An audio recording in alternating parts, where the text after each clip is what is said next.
शैतानिर्रजीम बिस्मिल्लाहिर्रहमानिर्रहीम। प्यारे बच्चों, इस सबक यमुक अनवान चिनार और अमिक आखिरी जो पैराग्राफ आज पढ़ तो तुम रटो किताब ब्रोह बह पर और बह समझा तुम यह पैराग्राफ शुरू गसान अमुक आगाज गसान। लोग चिनार के गिरे हुए सुर्ख पत्तों को जलाकर कोयला बनाते हैं। ये कोयले सर्दियों में कांगड़ियों में डाले जाते हैं।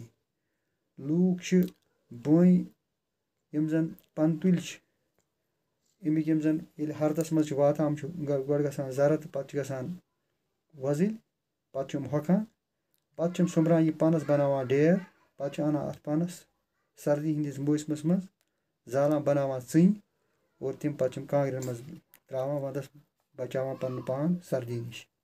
हम चिनार की छाँव में बैठकर धूप और गर्मी से बचते हैं। यदि गर्म मौसम आए गर्मी हंदिस मौसमस मज बोई हंदिस शेजारस मज बिहित गर्मी से बचान शेजार पानस वातावान। चिनारों से हमारी बागों की रौनक बढ़ गई है। यम जन बोई कुल यमो सान बागन हज रौनक बढ़ाम।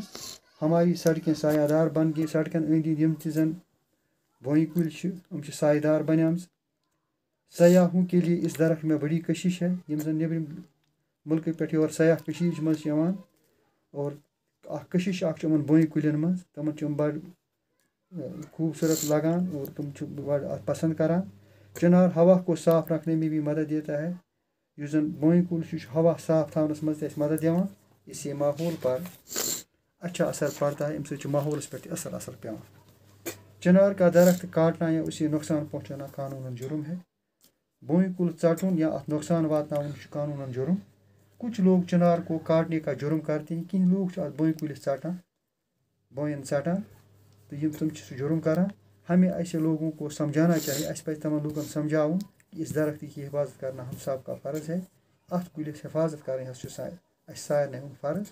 और इस पे वोत आज तुम सबक यह वोत इख्तितामस और तुम करो यह याद तक और पे अत पे पेज इंशाअल्लाह वो लिखो पगह पे अमिक क्वेश्चन सवाल लिखो जवाब आज गो युतुई शुक्रिया।